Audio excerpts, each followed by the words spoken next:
Hi friends, welcome to healthy food. இன்றைக்கி நம்ம 5 நிமிஷத்தில் செய்யக்கூடிய ஒரு ஸ்நாக்ஸ் ரெசிபி தான் பார்க்க போகிறோம். கார்ன்ஃப்ளேக்ஸ் கடையில் கிடைக்கும். இந்த மாதிரி ஃப்ரை பண்ணி எடுக்கிற மாதிரி மிக்சர்லாம் செய்வாங்கள்ல, அந்த கார்ன்ஃப்ளேக்ஸ் வாங்கிக்கோங்க. எண்ணெய் சூடாகட்டும். எண்ணெய் நல்ல சூடாயிரணும். அடுப்பில் வச்சுக்கோங்க. எண்ணெய் நல்ல சூடாயிரணும்.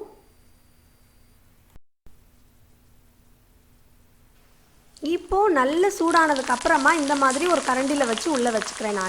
நீங்கள் உள்ளே அப்படியே போட்டு ஃப்ரை பண்ணி எடுத்துக்கலாம். இப்படி போட்டிங்கன்னா எடுக்கிறதுக்கு ஈஸியாக இருக்கிறனால நான் இந்த கரண்டியில் போட்டு அப்படியே எடுத்துக்கிறேன். இது மாதிரி எல்லா வச்சுருக்க எல்லா கார்ன்ஃப்ளேக்ஸையும் இந்த மாதிரி ஃப்ரை பண்ணி எடுத்துக்கலாம்.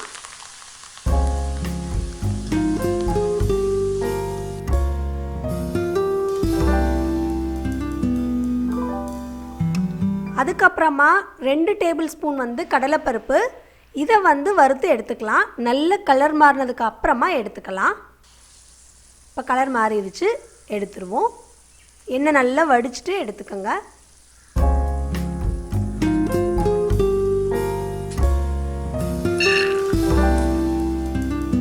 ஒரு டேபிள் ஸ்பூன் அளவுக்கு முந்திரி பருப்பு எடுத்திருக்கேன். உங்களுக்கு எவ்வளோ டேஸ்ட் பிடிக்குமோ அதுக்கு தகுந்த மாதிரி கூட்டவோ குறைக்கவோ நீங்கள் செஞ்சுக்கலாம். முந்திரி பருப்பு நல்லா கலர் மாறினதுக்கப்புறமா அதுவும் எடுத்துக்கலாம். கொஞ்சமாக கருவேப்பில் அப்படியே நல்லா கிறிஸ்பியாக மாறிடும். மாறினதுக்கு அப்புறமா எடுத்துக்கோங்க. இப்போ இதை கலக்கிடலாம். ஒரு பவுலில் ஃபஸ்ட்டு சேர்த்துருவோம். நம்ம வறுத்து வச்ச பருப்பை உள்ளே சேர்த்துக்கலாம். அடுத்ததாக தேவையான அளவு உப்பு சேர்த்துக்கோங்க. 1/4 டீஸ்பூன் அளவுக்கு சிகப்பு மிளகாய்த்தூள் நான் சேர்த்துறேன்.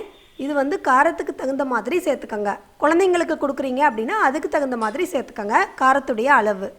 இதை இப்படி நல்லா குலுக்கிட்டிங்கனாவே நல்லா கலங்கிடும். அப்படி கலங்கலை அப்படின்னா கை வச்சு நல்லா கலக்கிடுங்க. அவ்வளோதான். ஈஸியாக 5 நிமிஷத்தில் சூப்பரான ஸ்நாக்ஸ் ரெடி பண்ணிட்டோம். கண்டிப்பாக நீங்கள் ட்ரை பண்ணி பார்த்துட்டு உங்கள் கமெண்ட்ஸை எனக்கு ஷேர் பண்ணுங்கள்.